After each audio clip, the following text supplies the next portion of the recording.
Il est 8h35, c'est l'heure du choix. Vous savez que nous recevons cette semaine les deux candidats à la présidence de la République, les deux finalistes. Mardi, Emmanuel Macron était là et ce matin, Marine Le Pen est là pour 1 heure. Marine Le Pen, bonjour. Bonjour. Merci d'être avec nous. Qui pour diriger notre nation? Avec quel programme? Quel avenir pour nous tous? Ce sont les questions qui vont nous guider pendant toute cette heure. Hier soir, quelques mots sur le débat. Ensuite, nous entrerons dans votre programme. Hier soir, Marine Le Pen, pourquoi avez-vous choisi de sans cesse critiquer votre adversaire au lieu d'expliquer ce que vous voulez pour nous, Français? Bon, d'abord, j'ai expliqué ce que je voulais pour les Français. Les Français connaissent très bien mon projet pour une raison d'ailleurs simple, c'est que ce projet est très clair et que je leur expose depuis de nombreuses années. J'ai surtout décidé de lever le voile, ou de tenter de le faire, je crois, avec un certain succès, sur qui est M. Macron. D'où vient-il? Quels sont les intérêts qu'il défend? Quelle est la vision qu'il a de la France? Parce que le moins qu'on puisse dire, c'est que le fait d'être le chouchou du système, ça a été le cas pendant tout le premier tour et encore plus peut-être au second tour, n'a pas permis aux Français d'avoir une vision très claire sur la personnalité de M. Macron et surtout sur son parcours politique. C'est ainsi qu'il s'est présenté comme un homme neuf, nouveau, qui ne sortait de nulle part. Or, il sort bel et bien d'un endroit. Il sort de la commission Attali, il sort du gouvernement de François Hollande, et aujourd'hui d'ailleurs l'intégralité des ministres socialistes le soutiennent. Donc il fallait déchirer ce rideau. Certes, c'est un débat qui s'est déroulé très un peu en dehors des codes. Ce débat. Oui, mais pourquoi? Dans la qualité et sur le fond. Non, mais je crois que vous de commettez une piètre erreur. Qualité ou pas? Non, je crois pas du tout. Non, je crois pas du tout. Il a été beaucoup de Français sévère. le disent ce matin. Non, il a été sévère. Il était nécessaire qu'il soit sévère parce que, encore une fois, l'enjeu est fondamental. Mais sachez aussi que c'est la première fois qu'il y a véritablement un débat présidentiel avec deux personnes qui ont une vision aussi opposée des choses et du projet à mettre en œuvre. Avant, il s'agissait de choisir entre A et A', quoi. Car en réalité, ils étaient d'accord sur tout. Ils étaient d'accord sur la politique migratoire, ils étaient d'accord sur l'Europe. Là, c'est vrai qu'on est en désaccord sur tout. Et évidemment, sur chacun des sujets, il est apparu que ce désaccord était profond. Et c'est peut-être cela qui a bousculé un peu les codes. Mais c'est important de réveiller les Français, Monsieur Bourdin. Vous savez, parce que moi, ce qui me fait un peu peur, c'est cette petite berceuse, cette petite musique qui précède la disparition. Moi, je ne veux pas que le peuple français se laisse endormir. Je veux le réveiller, je veux qu'il se rende compte des enjeux. Je veux qu'il voit qu'il y a des centaines de milliers de migrants qui sont à nos portes et que nos portes sont grandes ouvertes. Je veux qu'il voit qu'il y a des intérêts financiers et notamment la grande finance internationale qui n'attend qu'une chose, c'est d'avoir son candidat qui gagne l'élection pour pouvoir dépecer tranquillement la France comme ils ont déjà commencé à le faire. C'est fondamental. Bien, Marine Le Pen, nous allons entrer dans votre programme parce que on va quitter le débat d'hier soir. Tout de même, avant de le quitter, je voudrais revenir sur une allusion que vous avez faite hier soir concernant Emmanuel Macron. Est-ce que ce matin, à propos d'un compte en banque que posséderait, j'emploie le conditionnel, Emmanuel Macron aux Bahamas, est-ce que vous accusez formellement ce matin Emmanuel Macron de posséder un compte personnel caché aux Bahamas? Pas du tout, mais si j'avais voulu le faire, je l'aurais fait hier. Bon, alors... Je lui ai posé la question, je ne veux pas qu'on découvre, je lui ai posé la question, est-ce qu'on va vous découvrir ou pas? Non, est-ce qu'on va découvrir des choses, peut-être trop tard, qui concernent Emmanuel Macron? Vous car avez là, des preuves? Il y a une chose qui est très... Vous avez des preuves, monsieur, Marine Le Pen? Si j'avais des preuves, je l'aurais affirmé hier. Bon. J'ai posé la question à Monsieur Macron. On n'a même plus le droit de lui poser des questions. Mais je crois que si. Bon. Mais si. Il a. Est-ce que vous avez des comptes cachés en Russie? Non, mais j'ai des comptes cachés nulle part. Bon, Voilà, que les choses soient c'est ce qu'a répondu Emmanuel Macron. Extrêmement claires. Très bien, parfait. Donc insinuation. Mais ça n'est pas une insinuation, c'est une. On a le droit de lui poser une question, Monsieur Bourdin. On a le droit de poser une question. Mais c'est pour ça que je vous pose la question. Vous me dites, Monsieur je n'ai pas de Macron preuves, donc a gagné 3 millions d'euros. Bon. Un certain nombre de questions très précises lui ont été posées sur son patrimoine. Et la question était de savoir s'il a dépensé un SMIC par jour, parce que il a présenté à la haute autorité un patrimoine qui était, je crois, le plus petit de l'intégralité des candidats à la présidentielle. Moins que Nathalie Arthaud. Bon, on lui a posé un certain nombre de questions. Les réponses qui ont été apportées par M. Macron ne sont évidemment pas satisfaisantes. Non, je vous dis ça, Marine Le Pen, parce que 2 heures avant le débat, sur Internet est parue cette information, selon laquelle Emmanuel Macron posséderait un compte caché aux Bahamas. Et vous savez d'où vient l'information? Il nous a dit non. Vous savez d'où vient l'information? Absolument pas. De Russie. Enquêtez, vous verrez. Enquêtez, vous verrez. Tiens. Donc, ça m'aurait curieusement, vous reprenez cette insinuation. Ah bon, donc en fait, c'est du complot, je vous pose simplement la question. Pourquoi c'est pour ça que je vous posais la question? Vous êtes en plein complotisme. Non, Marine Le Pen, non, je vous ai posé la question, vous m'avez répondu. Bien, je suis la candidate du peuple, c'est ce que vous dites. On est bien d'accord. Je suis la candidate du peuple. Vous supprimez la loi travail. Oui. La loi El Khomri. Que contestez-vous dans cette loi? Tout. C'est-à-dire? C'est une loi de précarisation du travail. Qu'est-ce qu'elle contient, cette loi? C'est une loi qui effondre le système notamment de la santé professionnelle. C'est une loi qui permet aux entreprises... Que contient-elle, cette loi? Non mais, monsieur Bourdin, je vous pose la question. C'est une loi de précarisation. Non, et il va en faire... Et pourquoi? Que contient-elle? Parce que... Qu'est-ce qui précarise le salarié? Elle contient des mesures qui permettent à l'entreprise de demander aux salariés une flexibilité, qui est une flexibilité qui touche directement d'ailleurs les femmes, car vous savez très bien... Elle contient l'accord d'entreprise. Mais oui, mais moi je suis contre cela.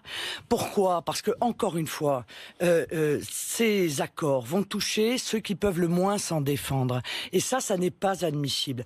Et Monsieur Macron n'a pas répondu à la question hier. Il dit « Je vais mener une réforme du droit du travail massif par ordonnance » si je suis élu. C'est-à-dire, pour ceux qui nous écoutent, sans passer par un débat devant le Parlement. Je lui ai posé la question, que va contenir cette grande réforme qu'il a promis à l'Union européenne, ainsi qu'à un certain nombre de grands patrons dans des cercles où vous n'êtes pas invités, et moi non plus, et aucun des Français qui nous écoutent. Bon, eh bien moi je crois que ça va être la déconstruction totale du droit du travail. Ça va être la déconstruction du CDI, ça va être la mise en œuvre, encore une fois, de ces accords sur le temps de travail par entreprise qui fait que les heures supplémentaires, par exemple, vont disparaître.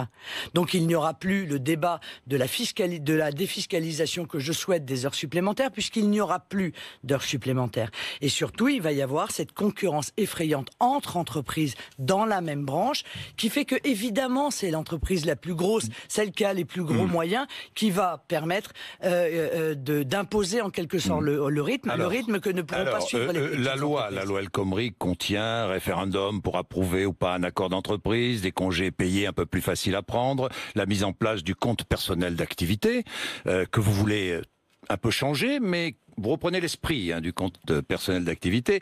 Est-ce que vous êtes favorable à un encadrement des décisions au prud'homme, ou pas? Une forme de... barémisation. Tiens, c'est intéressant que vous me posiez cette question parce que ça n'a pas été abordé. Non, mais je vais vous dire, il y a quelque chose qui n'a pas été abordé hier. Oui. C'est la loi Macron. La loi Macron et les conditions et les modalités qui sont nécessaires pour pouvoir saisir les prud'hommes.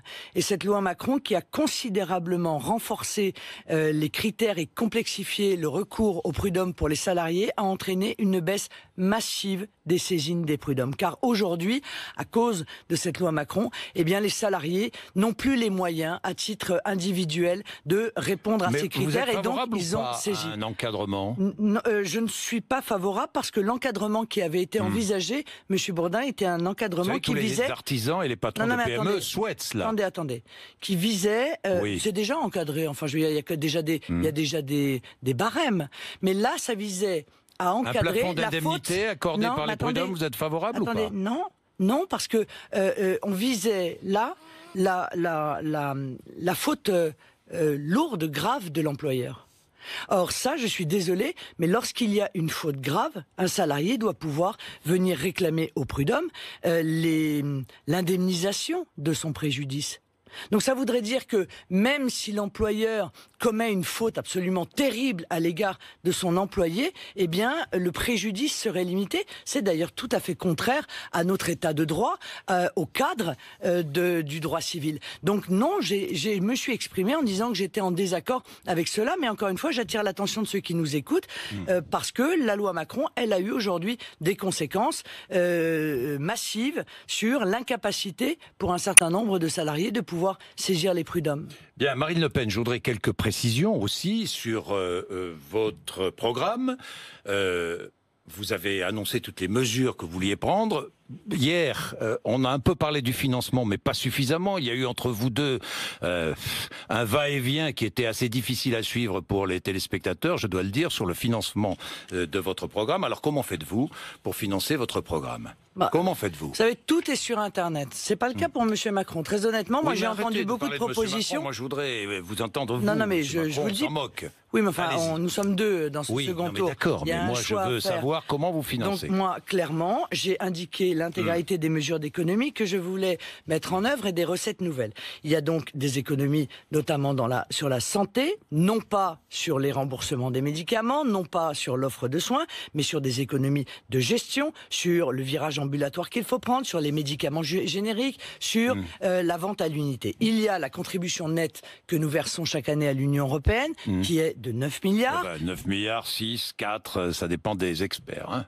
Marine Le Pen, on ne va pas se battre sur les chiffres. 9 milliards. Je ne vais pas me battre sur les chiffres. 9 milliards, alors allez-y. Voilà. Bon, mettons 9 milliards. Il y a si la vous voulez. suppression de la directive détachement des travailleurs, car il faut dire une chose, c'est que c'est non seulement une concurrence déloyale à l'égard de nos salariés, cette directive détachement des travailleurs, mais c'est aussi une perte sèche pour l'État, puisque les charges ne sont pas payées comme elles le devraient à l'État français, et donc c'est 2 milliards que nous perdons chaque année. Il y a la réforme territoriale et institutionnelle qui va faire gagner beaucoup d'argent, car vous le savez, je suis pour la suppression des conseils régionaux, je suis pour la suppression des intercommunalités. Nous conservons les mairies, les municipalités, les départements et l'État. Eh bien ça va faire beaucoup d'économies, en l'occurrence 10 milliards d'euros. Il y a le coût de l'immigration, sur lequel, je l'ai dit hier, nous avons été très raisonnables, puisqu'il y a des chiffres qui vont, j'ai envie de dire, de 1 à 10 sur le coût réel que représente l'immigration dans notre pays. Eh bien, c'est 15 milliards d'euros. Il y a aussi la lutte contre la délinquance, parce que la délinquance, elle a un coût qui est important pour la société, 5 milliards. La fraude fiscale des multinationales et la fraude sur la TVA, 15 milliards, ça c'est absolument considérable, notamment par l'intermédiaire de l'optimisation fiscale. Vous savez, c'est le fameux scandale LuxLeaks, où nous avons appris que monsieur le Luxembourg avait été l'endroit le siège en quelque sorte d'accords secrets passés avec des grandes entreprises pour que ces grandes entreprises échappent à l'impôt dans les pays dans lesquels pourtant il y a aussi les droits de douane. Elles devraient les droits de payer. Douane que vous voulez augmenter. Il y a la contribution importés. sociale On est bien d'accord, hein. La contribution sociale à l'importation, mais la contribution sociale à l'importation, permettez-moi, je ne la mets pas dans les mesures d'économie et de recettes nouvelles pour une raison simple, c'est que je la redépense immédiatement au bénéfice de la prime de pouvoir d'achat que je veux mettre en œuvre, qui correspondra. Si vous taxez les importations, je peux aller jusqu'au bout, juste pour que les Français comprennent. 80 euros par mois, à peu près 1 000 euros par an, pour tous ceux qui gagnent moins de 1 500 euros par mois, qu'ils soient d'ailleurs salariés ou retraités. Donc c'est une recette, mais c'est une recette qui est fléchée vers le soutien au pouvoir d'achat. Droit de douane, donc sur certains produits importés. Tous les produits, quels produits? Parce qu'on a besoin de précision. Là. Oui, vous avez raison, puisque nous avons pris la décision avec Nicolas Dupont-Aignan de clarifier cette position de mon projet. C'est en moyenne 3%, mais c'est une moyenne. C'est-à-dire que nous déterminons cette taxe en fonction de la concurrence que certains produits font à nos productions nationales, et un certain nombre de produits seront taxés à 0%. Lesquels, parce par que, exemple un smartphone, par exemple, un exemple qui est un objet. Non, mais par exemple, taxé ou pas? Par exemple, des productions que nous ne fabriquons pas, par exemple. Un smartphone est taxé, donc. Voilà, car l'intérêt, c'est aussi de se servir, donc, si j'ai bien compris, nous importons, nous taxons, de s'en servir comme d'une taxe anti-dumping en réalité. Alors nous taxons le café, les par produits, exemple, on ne fait pas de café. Nous taxons les produits importés. Oui, on met une taxe sur les produits importés. Ça veut dire que nous importons moins, non? Si nous taxons. Mais l'intérêt, c'est de recréer évidemment les conditions de la production pour vendre nationale. Plus. Bon. Non, donc il y a moins de recettes. Si nous importons moins, il y a moins de recettes, non? Non, la taxe rapporte moins. Si nous importons moins, la taxe rapporte moins. Mais le rêve, parce que si nous importons moins, ça veut dire que nous produisons français, ça veut dire que nous créons de l'emploi français, ça veut dire que les 7 millions de chômeurs, ça veut dire que les 7 millions de chômeurs qui actuellement cherchent un emploi et n'en trouvent pas, eh bien en trouveront. Et tout cela, Monsieur Bourdin, permettra des nouvelles recettes aussi pour l'État, car nous sommes dans une situation qui est un cercle vicieux. Vous comprenez bien qu'il y a moins de recettes pour l'État, il y a donc plus de déficit, il y a donc plus de dettes, et tout cela est un cercle qui fait que nous ne cessons de nous appauvrir et que notre économie est en train de s'affaisser sur elle-même. Moi, ce que je veux, c'est créer de l'emploi français. Alors, parlons de l'emploi, taxe sur les produits, certains produits importés, taxe sur l'embauche aussi par les entreprises françaises de salariés étrangers. C'est aussi une autre taxe que vous voulez instaurer. Alors là, je voudrais des précisions aussi, c'est 10% du salaire brut, on est bien d'accord? Tous les mois? Oui. Tous les mois. 1 700 000 travailleurs concernés en France. 1 700 000. Oui. Qui, pour certains, vont donc se retrouver au chômage. On est bien d'accord. On est bien d'accord. Non, on n'est pas d'accord parce que c'est sur les nouvelles embauches que cette taxe s'appliquera. Ah bon? C'est pas sur les embauches Non, sur toutes les nouvelles embauches de salariés étrangers, il y aura une taxe de 10%. Et vous savez pourquoi je veux faire ça? Parce que je veux mettre en place une priorité nationale rassurer tous ces travailleurs étrangers. Je les auront rassure, droit au chômage quand même. Oui, mais je pense qu'il faudra limiter ce délai de chômage. Parce que quand un étranger... parce que quand un étranger... Un travailleur salarié étranger en situation régulière, je ne parle pas des irréguliers, n'aura pas droit au même chômage qu'un travailleur salarié français. Monsieur Bourdin, quand on vient dans un pays pour travailler... Et qu'on est ingénieur, par exemple, et qu'il n'y a plus de travail. Ou médecin, oui. Bon, eh bien, il faut que le délai, moi je pense qu'il faut qu'il y ait un délai d'1 an pour permettre aux salariés de se retourner, mais au bout d'1 an, quelle est la logique, Monsieur Bourdin? C'est de dire à la personne qui est venue travailler, il n'y a plus de travail, vous n'avez plus de travail. Entre un salarié français et un salarié étranger, ils auront payé les mêmes cotisations, rassurez-moi. Ils auront payé les mêmes cotisations. Donc, je vous demande de bien vouloir rentrer dans votre pays, car ici, il n'y a plus de travail. Et pendant 2 ans, pas d'allocation familiale, on est bien d'accord. C'est ce qui se passe, Monsieur. On est bien d'accord. Bourdin, pardon. Pas d'aide au logement, pas d'allocation familiale, pas de remboursement des soins de santé. C'est bien cela ou pas? Vous êtes très sensible sur ce sujet. Mais non, oui, parce que je suis sensible aux inégalités. Oui, Marine Le Pen. Attachez-vous et aux discriminations. Attachez-vous un peu aux discriminations et aux inégalités que subissent les Français dans leur propre pays. Oui, mais là je fais. D'accord, parce que celle-là, elle ne vous. Inégalité entre deux travailleurs qui cotisent et qui travaillent Bourdin, de la même façon. Celle-là, elle ne vous choque pas. Vous voyez, par exemple, l'aide médicale d'État. Le fait que quelqu'un qui soit venu en violant la loi en France se voit prendre en charge l'intégralité de ses soins, alors que les Français, eux, qui cotisent, ont un reste à charge. Ça vous choque pas, ça? Bien, moi, ça me choque profondément. Vous voyez, donc on n'a pas effectivement le même périmètre d'indignation. Moi, je réserve mon indignation. Ne mettez pas dans votre périmètre. Non, je vous dis, on n'a pas le même. Mais moi, je considère que nous devons réserver notre indignation aux situations d'injustice qui sont commises à l'égard de nos propres compatriotes. Pendant 2 ans, j'y reviens. Je dis clairement, pour ces travailleurs salariés en situation régulière étrangers, pendant 2 ans, pas d'allocation familiale, pas d'aide au logement, pas de remboursement des soins de santé, on est bien d'accord? Pour les nouvelles personnes qui arrivent, oui, on met en place un délai de carence. Bien. Si vous êtes élu président de la République, votre Premier ministre sera donc Nicolas Dupont-Aignan? Oui. Bien. Nommé quand? Écoutez, le plus vite possible, puisque nous avons pris la décision à l'avance. Moi, j'ai voulu que les Français aient une vision claire de ce duo qui allait mettre en œuvre l'intégralité de nos réformes. Moi, je regrette, encore une fois, que mon adversaire n'ait pas donné le nom de son Premier ministre, parce que je pense que c'est important. C'est important que les Français le sachent, d'autant plus quand on voit, encore une fois, des gens qui arrivent du centre, de gauche, de droite. J'ai le sentiment qu'ils ne souhaitent pas donner cette information, parce que cette information risquerait de lui faire perdre des voix. Mais on est quand même devant un choix qui est un choix important. Et les Français ont le droit d'avoir, je le crois, cette information. Bien, et les Français ont le droit de continuer à vous écouter, et même le choix de continuer à vous écouter. Vous êtes sur RMC BFM TV, il est 8h54, la seconde partie dans 4 à 5 minutes. À tout de suite.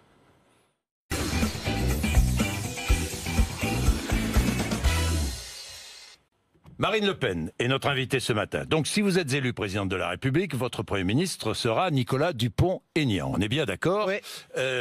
Est-ce que, tiens au passage, je viens d'y penser, est-ce que vous êtes serré la main avec Emmanuel Macron hier après? Bien sûr. Vous avez discuté? Vous avez... Discuter, non, mais on s'est serré la main, oui, bien sûr. Non, mais parce que parfois... Mais vous savez, il faut pas avoir peur du débat, et y compris quand il est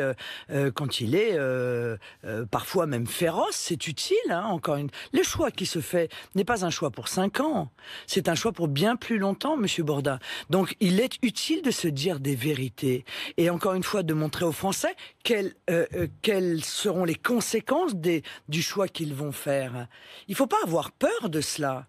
Moi, je veux bien, mais on venait pas pour prendre une tasse de thé ensemble, Monsieur Bourdin. On venait pour confronter des visions qui sont des visions radicalement différentes et qui vont changer, en ce qui concerne le projet de Monsieur Macron, radicalement l'image de la France, sa liberté, sa souveraineté, et donc l'image aussi de la vie quotidienne des Français, mais aussi le processus même démocratique. Marine Le Pen, combien de ministres dans votre gouvernement?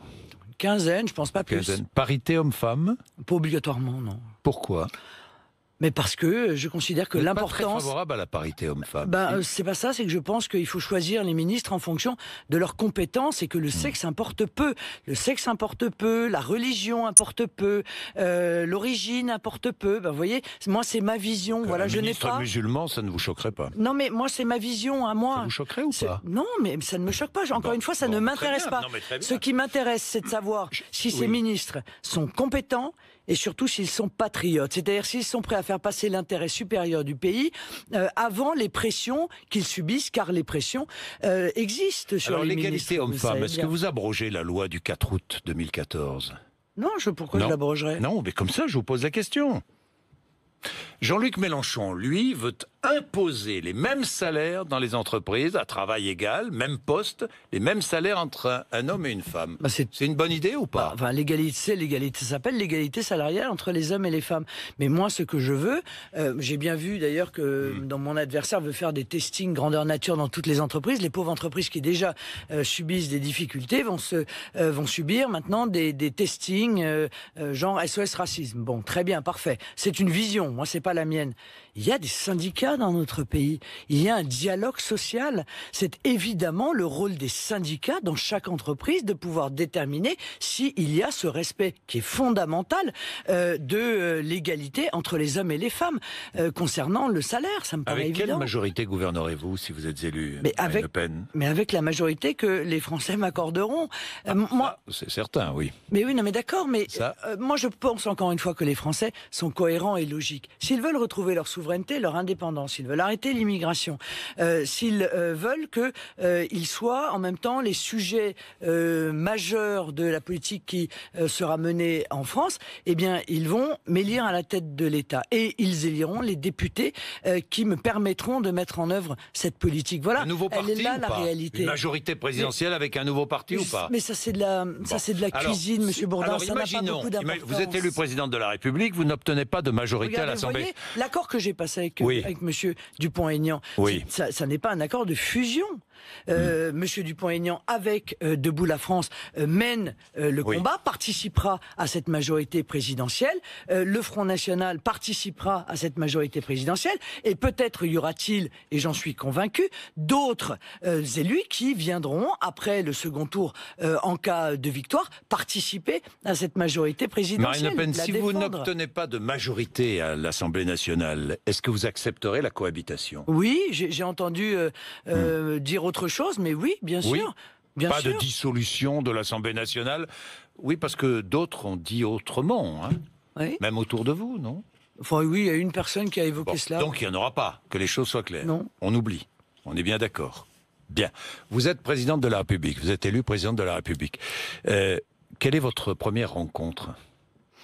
Ma première rencontre, c'est-à-dire la première rencontre officielle, personne que que vous allez rencontrer. Endroit où je oui. vais ou les premières personnes que je reçois. Que vous allez recevoir. Bon, parce que les premières personnes que je vais recevoir, je vais organiser une réunion avec le G5 Sahel. Parce que je crois qu'il est absolument urgent, je l'ai dit, l'Afrique est ma priorité internationale, je l'ai dit très clairement, il est absolument essentiel de mettre en place une nouvelle coopération avec l'Afrique, de mettre fin à la France-Afrique définitivement, et de mettre en place les conditions non seulement d'une coopération en matière de sécurité et de défense, puisque nous sommes engagés avec eux dans la lutte contre les groupes armés terroristes, c'est essentiel de lutter contre ces groupes armés terroristes en amont pour éviter d'avoir un danger supplémentaire en aval, mais aussi le développement concernant l'agriculture, concernant l'école. Parce qu'il faut bien que ceux qui nous écoutent comprennent que beaucoup de pays font des efforts militaires qui sont importants pour lutter contre le terrorisme islamiste, mais ce sont souvent des pays pauvres. Et donc, les budgets qui sont accordés pour la défense ne sont plus accordés pour les hôpitaux, pour l'école ou pour le développement de l'agriculture. Et c'est là où je crois que nous avons un rôle essentiel à jouer. Et moi, je suis pour une relation proche entre la France et l'Afrique, et notamment, je suis, vous le savez peut-être pas, pour un Erasmus francophone. Si, je pense qu'il faut qu'on puisse démultiplier ces échanges et retrouver une relation qui soit respectueuse entre nations et qui soit très différente, bien entendu, de ce que nous avons, ce à quoi nous avons assisté depuis des décennies. En ce qui concerne vos mesures prioritaires, je lis votre programme. D'abord, négocier avec Bruxelles le retour des 4 souverainetés. Donc, on est bien d'accord, souveraineté monétaire, législative, territoriale et économique. Oui. On est bien d'accord. Bon, alors on va venir sur l'euro et l'Union européenne, cette souveraineté monétaire. Bon, 6 mois, 8 mois, 10 mois pour négocier, ça va dépendre. Mais est-ce que... non, mais ça va dépendre. Je vous pose la question. Si l'Union européenne accepte de négocier, déjà. Oui. À partir du moment où on rentre... Moi, ce que je voudrais que les Français comprennent, à partir du moment où on entre dans un processus de négociation, c'est un processus de négociation où nous n'allons pas être 2. Non. Nous allons être nombreux, car il y a beaucoup de pays, encore une fois, qui souffrent considérablement de l'euro. L'Italie, d'ailleurs, est dans une situation dont personne ne parle, mais une situation extrêmement difficile, et qui se mettront autour de la table pour réfléchir à une modification du fonctionnement de cette monnaie unique, dont tout le monde, en réalité, admet que, en l'état, elle ne fonctionne pas. Même M. Macron... Personne ne va en sortir, hein. Même en Pologne, que vous connaissez bien, même en Hongrie, pays que vous connaissez bien, on ne veut pas quitter l'euro. Non, mais on ne veut pas. En l'occurrence, la Grèce envisage même de sortir à nouveau. Pourquoi ? Parce qu'il n'y a plus de porte qui s'ouvre. C'est fini. Bon, vous négociez. Il n'y a qu'un seul horizon, Monsieur Bourdin. Ça dure combien de temps, Monsieur Bourdin, il n'y a qu'un seul horizon, c'est l'austérité qui a été imposée à la Grèce. Moi, je ne veux pas que la France soit soumise à la purge qui a été appliquée. Moi, je voudrais à la Grèce. comprendre. Donc, à partir du moment où la négociation s'ouvre. Oui.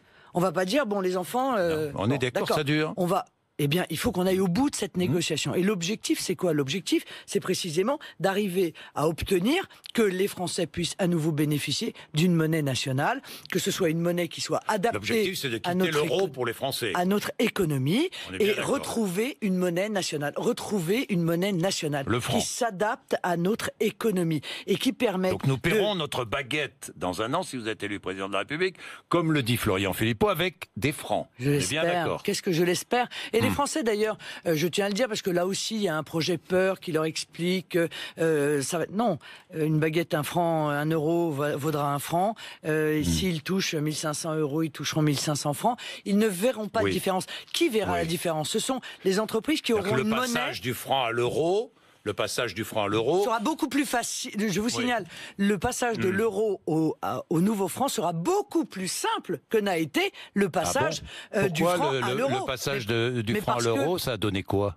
Parce que ça a été les doubles étiquettes, il fallait multiplier, diviser par 6,55. Mais ça a fait perdre du pouvoir d'achat aux Français ? Oui, bien sûr. Bien sûr. Oui, bien sûr. Alors je vous arrête. Oui, vous allez me sortir les chiffres de l'INSEE. Non, je ne vais pas vous sortir les chiffres de l'INSEE. Je vais simplement vous faire réécouter ce que me disait ce matin votre conseiller économique, Philippe Maurer. Oui. Écoutez et regardez.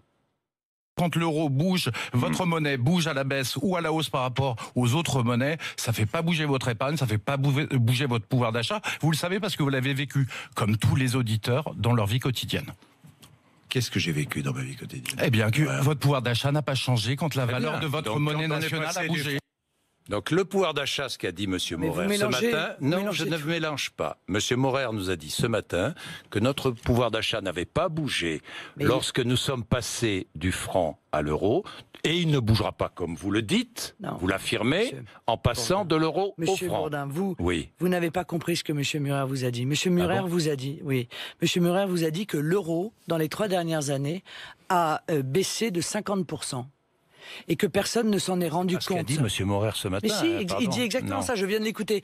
C'est-à-dire que l'euro, la valeur de la monnaie, on essaye de nous dire que si la monnaie était... Vous avez regardé les chiffres de l'INSEE, laissez-moi terminer parce que c'est compliqué. C'est compliqué. Oui. Ah bah oui, c'est si l'euro, voilà, la valeur de la monnaie n'a pas d'influence sur la vie quotidienne. L'euro a valu 1,88 $, puis il a 1,55 $, puis il a valu 0,88 $. Est-ce que les Français ont vu une différence dans leur vie quotidienne? Il est à combien là aujourd'hui l'euro? Il doit être à 1,05 $ ou quelque chose comme ça. Bon, ils n'ont pas vu la différence. Voilà. Et ils ne verront pas la différence. Donc, les seuls qui voient la différence. Le dollar et l'euro, ça pèse notamment, sur le plein que vous faites de votre voiture. Les seuls qui voient la différence, ce sont nos entreprises. Parce que si la monnaie est trop forte, nos entreprises, sont plombées pour leurs exportations. Mais si notre monnaie est forte, nous payons moins cher notre plein. Non mais d'accord, mais que ça.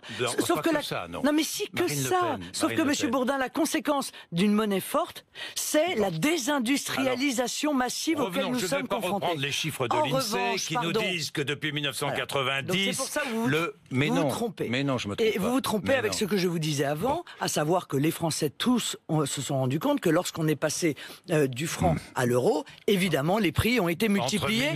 Entre 1990 et 2017, on n'a pas vu tout à coup de cassure particulière. Bon, nous voyagerons avec quoi? C'est marrant, Monsieur Bourdin, c'est étonnant parce que vous êtes quelqu'un. Vous avez, l'INSEE, moi je suis allé voir les chiffres de l'INSEE. Le problème, c'est que vous avez la réputation d'être quelqu'un qui écoute vos auditeurs. Et croyez-moi, je ne pense pas qu'il y ait beaucoup d'auditeurs qui vous disent que quand on est passé du franc à l'euro, il n'y a pas eu une explosion des prix et une baisse de leur pouvoir d'achat. Je parle de 1990 à 2017, sur une période de 27 ans. Marine Le Pen, nous voyagerons avec nos francs. Avec quoi voyagerons-nous? On voyagera avec notre monnaie et on changera notre monnaie comme on le fait quand on va dans des pays qui sont hors de la zone euro. On changera notre monnaie en espérant qu'elle soit toujours solide, notre monnaie. On est bien d'accord.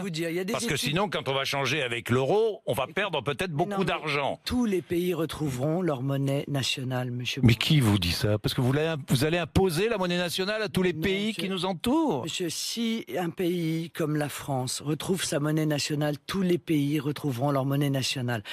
C'est une évidence. Et c'est bien pour ça, d'ailleurs, que le système se coalise et est aussi violent à mon égard. Parce que l'objectif, c'est de sauver l'euro, qui est la monnaie des banquiers. Ils ne veulent pas, absolument pas, que l'on puisse avoir une monnaie nationale, parce que cette monnaie, ça restera la monnaie des banquiers internationaux, européens. On est bien d'accord, c'est ce que vous dites. Ils joueront avec, ils arrêteront de jouer avec les... C'est ce que vous dites, les grandes entreprises se serviront de cette monnaie-là. Ils auront la possibilité de le faire.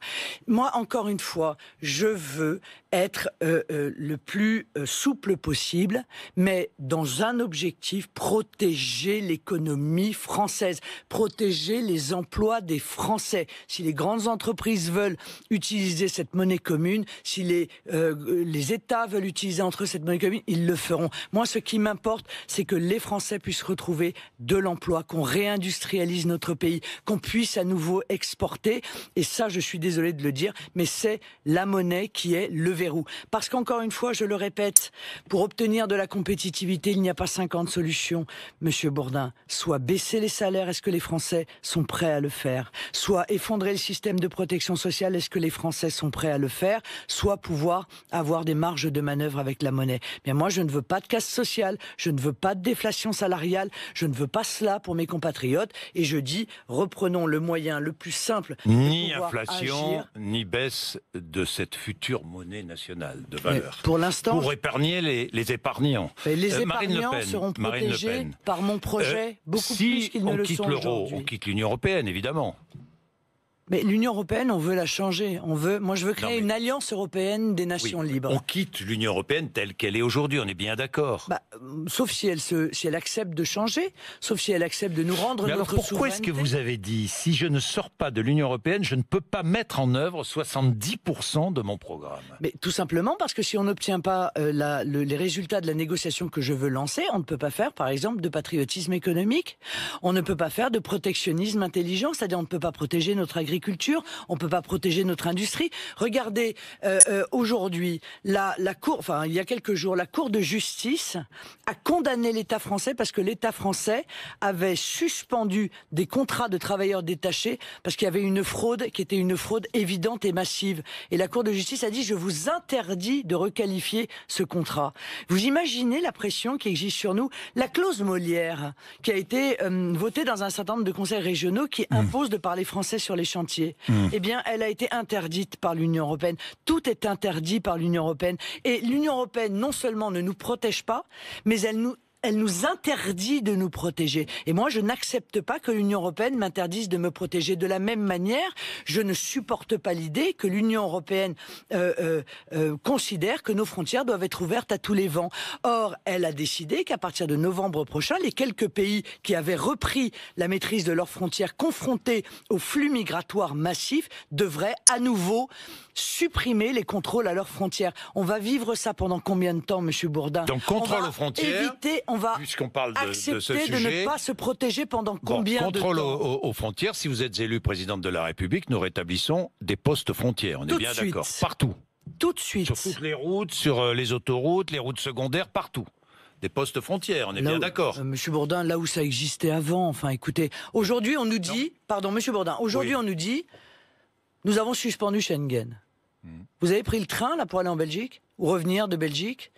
Vous avez pris votre voiture pour aller en Belgique ou revenir de Belgique? Il y a zéro contrôle. Le problème, c'est qu'aujourd'hui, nous sommes confrontés au danger terroriste. Je sais que personne ne veut en parler dans ce second tour, mais il existe ce danger terroriste. Vous en avez parlé hier soir. Et nous savons pertinemment que les trafics d'armes passent dans ces frontières qui sont des véritables passoires. Que les terroristes franchissent des frontières, parfois 4 frontières, sans que personne ne les détecte. Parce que, encore une fois, dans le monde dans lequel nous vivons, avec le danger avec lequel nous vivons, nous ne pouvons pas accepter de ne plus avoir de frontières nationales et espérer que ce soit les frontières européennes qui soient surveillées. Est-ce que vous croyez sincèrement que la Grèce a les moyens aujourd'hui de protéger véritablement ses frontières? Marine Le Pen, donc nous installons, si j'ai bien compris, des douaniers aux frontières, c'est-à-dire que quand nous allons dans un pays étranger, en Belgique, en Italie, en Espagne, les fameuses queues au Pertus, tout le monde les a connues, vous aussi j'imagine, donc nous rétablissons ces postes de douane, on est bien d'accord. Nous présentons nos papiers avant de sortir et d'aller en Espagne, c'est bien cela, hein? Oui, vous savez pertinemment comment a fonctionné les contrôles. Ils peuvent être d'ailleurs aléatoires, mais ils permettent de surveiller. Des milliers de douaniers. Non, pas des Il va milliers, falloir. Des milliers, Monsieur Bourdin. Vous savez que ça va coûter beaucoup d'argent. 6 000. Bon. Mais oui, j'ai de cela dans mon chiffrage. 2 milliards, 2 milliards d'euros. 6 000, il faut 6 000 douaniers. Il faut 15 000 policiers et gendarmes supplémentaires et 6 000 douaniers. C'est 1,4 milliard. Vous croyez pas que ça mérite 1,4 milliard? Non, mais moi je par exemple, pose la question. Ne me dites pas si ça mérite ou pas. Je vais vous donner un exemple. Ne me demandez jamais de porter un jugement, Marine Le Pen. L'aide médicale. Une technique que vous avez. L'aide médicale d'État, c'est 1 milliard. Embaucher 15 000... Vous m'en avez parlé déjà tout à l'heure. Oui, mais je vous donne une valeur. 15 000 policiers et gendarmes et 6 000 douaniers, c'est 1,4 milliard.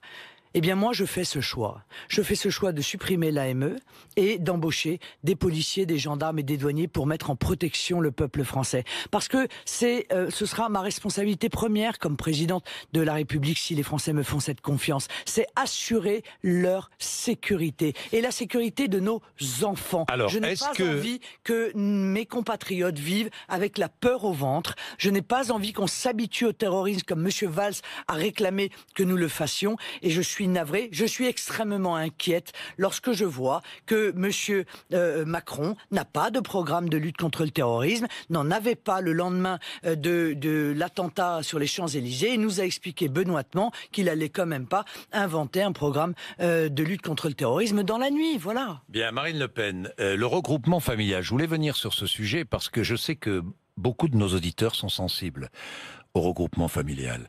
Le regroupement familial, vous dites, je veux interdire le regroupement familial. Je veux l'arrêter, oui. L'arrêter.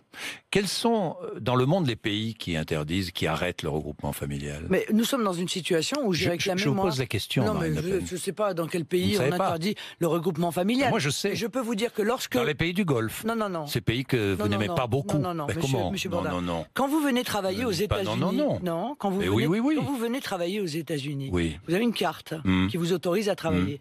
À l'issue, d'ailleurs, à l'expiration de cette carte, on vous demande de repartir chez vous. Je connais un pays où on a lorsque- interdit le Non, regroupement mais- familial, c'est la Corée du Et on Nord ne vous- aussi. Parce que Marine le Le Pen. regroupement familial, je vais vous dire, c'est une immigration d'installation. Et moi, je ne veux pas d'immigration d'installation. Voilà. S'il y a des gens qui viennent travailler, avec cette taxe d'ailleurs de 10% supplémentaire, c'est parce qu'on n'a trouvé aucun Français pour remplir cet emploi. Ça peut arriver, mais c'est une immigration qui sera très limitée et exclusivement pour le travail. Ça ne peut pas être une immigration Et celui qui d'installation. vient travailler, qui vient travailler, Marine Le Pen, aura le droit de faire venir sa femme, ses enfants? Oui, mais de manière transitoire. C'est-à-dire Et que il devra repartir, comme le font d'ailleurs ceux des sa Français. femme, ses enfants pourront rester monsieur, en France quelques mois ceux des et puis s'en Français- aller. Non mais monsieur, ceux des Français qui vont travailler à l'étranger, Oui. eh bien ils, par exemple, ils partent avec leur famille, ils vont travailler 2 ans, par exemple en Avec leur Allemagne famille, ou en oui. Grande-Bretagne. Et parfois, ils font venir leur famille Et puis aussi. à l'issue de ce contrat, de ce contrat, ils repartent dans leur pays d'origine. Je ne veux plus, monsieur Bourdin, mais c'est mon choix et je l'assume. Je ne veux plus d'immigration d'installation. Nous avons vécu une immigration... 88 000 regroupements familiaux Monsieur en 2016. Bourdin, nous avons vécu une immigration massive dans les 20 dernières années. Massive. Bon, nous ne pouvons plus l'assumer. Nous n'avons plus les moyens de cela. Et encore une fois, ceux qui viennent aujourd'hui sont des gens qui vont manifestement se retrouver au chômage, puisqu'il y a 7 millions de chômeurs. Oui. Bien Oui. petite. Oui, bien non, la petite. France est un grand pays pour peu qu'elle ne soit pas étouffée Alors, par 50 000 encore une fois, le poids personnes. d'une immigration que nous n'arrivons 50 plus à 000 gérer. personnes qui viennent rejoindre un conjoint français. On est bien d'accord, par an. Ça vous passionne, hein, ça vous touche. Oui, on parce sent que ça c'est. vous touche. Oui, moi, ça me touche pas personnellement, parce que ça touche beaucoup de celles Bien et sûr. ceux qui nous écoutent et qui nous appellent. Bien entendu, mais vous savez, ceux et qui qui nous travaillent écoutent... régulièrement Mais et légalement en Mais France. je l'ai dit, monsieur Bourdin, ceux qui travaillent dans notre pays légalement et qui respectent nos lois n'ont rien à Pourront faire craindre. venir sans problème N'ont leur rien famille. à craindre de Et moi. pourront faire Et venir ils sans sont les problème leur famille. premiers, ils sont les premiers d'ailleurs à dire que la manière dont la France laisse se développer une immigration de masse est déraisonnable. Ils sont les premiers à le dire. Et ils sont les premiers à considérer que la priorité nationale est quelque chose de normal. Et que eux-mêmes, dans leur pays, ils trouveraient tout à fait légitime d'avoir un accès au logement ou d'avoir un accès à l'emploi de manière prioritaire. Car moi, je n'ai pas 2 poids 2 mesures dans ma vision. Lorsque je réclame pour le peuple français le droit de décider qui rentre chez lui, de décider des critères de la naturalisation, de décider du fonctionnement des institutions, eh bien, j'accorde également le droit à tous les peuples du monde d'être maîtres chez eux. Vous voyez, c'est un respect essentiel. Et c'est en cela que la France sera à nouveau grande. C'est parce qu'elle portera, encore une fois, cette grande vision du respect des nations. Ce que j'appelle le monde multipolaire. Bien. L'Afrique attend cela, monsieur Bourdin, qu'on la traite avec ce respect et qu'on arrête d'avoir à son égard, par exemple, un comportement systématiquement soit moralisateur, soit cupide. Je vais terminer, Marine Le Pen, parce qu'il nous reste 2 minutes, avec un sujet qui me tient à cœur, non pas pour des raisons corporatistes, mais parce que j'aime mon métier. La liberté de la presse. Est-ce que vous créerez un conseil de l'ordre des journalistes, comme l'a affirmé un cadre de votre parti? Mais vous savez très bien que non. Bon, Vous très le bien, savez très alors. bien, puisque ça n'est pas dans mon, ça n'est pas dans mon projet. Mais Non, mais là les encore, projets on a évoluent, entendu... pardon, Marine Le Pen, les projets évoluent, hein. Le Non. vôtre comme d'autres. Oui, enfin, si mon projet avait évolué, j'aurais pas fait passer cette information par le secrétaire départemental de, je sais plus, Maine-et-Loire ou Conseiller voilà. régional. Oui, d'accord, bon. Eh oui, Vous c'est voyez, pas bon. le secrétaire Voilà, donc départemental. non, Ne il n'y a minimisez pas il sa n'y a- parole, ni son importance. Conseiller régional. Bon. Je crois qu'il est Alors aussi j'ai une autre secrétaire question départemental. concernant la liberté de la presse. Pourquoi des journalistes de plusieurs médias sont-ils interdits dans vos meetings? Oui, ça Pourquoi fait... est-ce que vous choisissez les médias qui vous suivent? Ça fait 5 ans que Pourquoi Mediapart et le Ils quotidien ne sont pas les seuls sont à être... interdits. Si. Ah Et bon? je vais vous dire pourquoi. Tiens, merci de me donner la possibilité de le faire. Oui. Il y a 5 ans, Mediapart a dit nous accueillerons tous les candidats à la présidentielle sauf Marine Le Pen. Et ce jour-là, j'ai dit j'accueillerai tous les journalistes sauf Mediapart. Voilà. Parce que je n'ai Pourquoi est-il il n'y a pas de interdit dans raison. certains de vos meetings de poser certaines questions à des militants ou à des sympathisants? Tout cela est faux. Il y a Ah bon? dans une campagne présidentielle ce qu'on appelle des poules, c'est-à-dire qu'on prend un journaliste de la radio, un journaliste de la télévision, un journaliste de la presse écrite, et en réalité ils servent de relais pour Ce que vous tous les dites est autres. faux, Pourquoi? Marine Le Pen. Parce que si je me balade, moi, monsieur, par exemple, je suis allé faire une balade sur un bateau de pêche. Si je permets à tout le monde de venir, on est 500 sur le bateau de pêche, parce qu'il n'y a pas que les médias français, il y a aussi tous les médias Mais je ne vous internationaux. parle pas de bateau Donc, de pêche, il vous faut- le savez très bien. Il faut régler, organiser la présence de la presse. Et honnêtement, cette critique a été formulée Dans tous les avec cas, une particulière mauvaise foi. Ici, notre indépendance ne sera jamais remise en question. Si vous le Je dites, c'est que vous remercie. n'en êtes pas si sûr que ça. Aussi. J'en suis certain et j'en serai le garant, Marine Le Pen. Il est 9h25. Merci de nous avoir accompagnés ce matin pendant 1 heure sur RMC et BFM TV.